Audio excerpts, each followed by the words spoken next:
Bonjour tout le monde, j'espère que vous allez bien. Aujourd'hui, nous allons passer à travers de la question 4, au moins la composante Minitab de la question. Ici, nous avons en fait des répartitions conditionnelles de la variable revenu pour le ménage selon l'animal domestique. Donc, si un ménage a un chien, donc là, dans la première colonne, on a la répartition du revenu. Dans la colonne chat, si donc le ménage a un chat, donc là, on a la répartition de la variable revenu. Okay?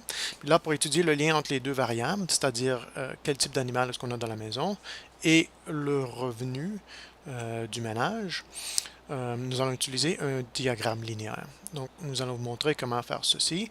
Donc, si on va en bas dans le solutionnaire, on nous donne un diagramme pour étudier le lien entre les deux variables, c'est-à-dire le revenu et le type d'animal. Okay? Donc, je vais vous montrer comment faire ceci avec Minitab. Là, si j'ouvre mon j'ouvre Minitab. Ici, j'ai déjà mis des choses à la main. Dans une colonne, j'ai les catégories pour la variable revenu. Ça, c'est la variable catégorique. Puis ensuite, j'ai des tableaux de fréquences. En fait, ceci, c'est des fréquences relatives, des pourcentages conditionnels selon le type d'animal. OK? Donc là, ensuite, qu'est-ce qu'on va faire? C'est qu'on va construire nos diagrammes linéaires. Donc, nous allons aller dans Graph. On va aller dans Bar Chart. Là, on a un tableau de contingence. Donc, qu'est-ce que je vais faire? C'est que je vais dire à Minitab que j'ai des valeurs dans une table. Donc, Values from a Table. Et on va aller dans Two-Way Table. Et on peut soit avoir des diagrammes à bande ou un diagramme linéaire. Donc, je vais utiliser Stack dans Minitab pour dire que c'est des diagrammes linéaires. OK? Puis ensuite, si on regarde dans notre tableau, on a les variables chien, chat, oiseau, cheval. Ceci, c'est les colonnes qui contiennent les fréquences relatives. Donc, je vais sélectionner ceci pour Graph Variables. OK? Puis ensuite, dans Row Labels, donc ça c'est-à-dire que c'est la colonne qui contient les noms des catégories. Donc ça ici, c'est dans la colonne 1. J'ai les noms des catégories de la variable revenu. Donc là, je vais sélectionner colonne 1. OK? Puis là, par défaut, tout devrait bien fonctionner. Donc, Table Arrangement, je devrais choisir Columns are outmost categories. Vous pouvez jouer un peu avec ceci pour voir qu'est-ce que ça donne. Et aussi Stack Innermost Category Values. Donc, ça, c'est bon. Je vais juste aller dans Options, Chart Options, pour discuter un peu les choses.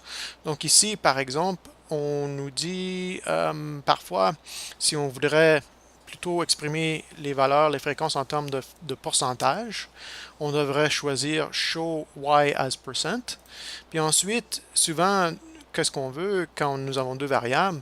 C'est en fait choisir les pourcentages parmi ou selon les catégories de l'autre variable. Donc ça, on devrait choisir Within Categories at Level 1.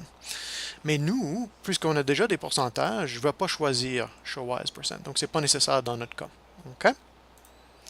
Puis ensuite, donc le tout est bon. Donc là, je vais dire OK. Ça devrait construire notre diagramme ou nos diagrammes linéaires. Ici, il n'y a probablement pas grand-chose à changer. Je vais changer l'étiquette pour l'axe ici. Donc, je vais dire revenu. Ensuite, je vais peut-être changer le nom du titre. Donc, ici, je vais dire répartition du revenu, des revenus, selon le type d'animal. OK? Donc là, on a notre diagramme. Ensuite, on peut sauvegarder sur un format qu'on pourra utiliser plus tard. Par exemple, je vais dans File, je vais choisir Save Graph As. Puis, souvent, si vous utilisez JPEG, ça devrait bien fonctionner pour ensuite importer dans un document Word. OK? Donc, c'est tout.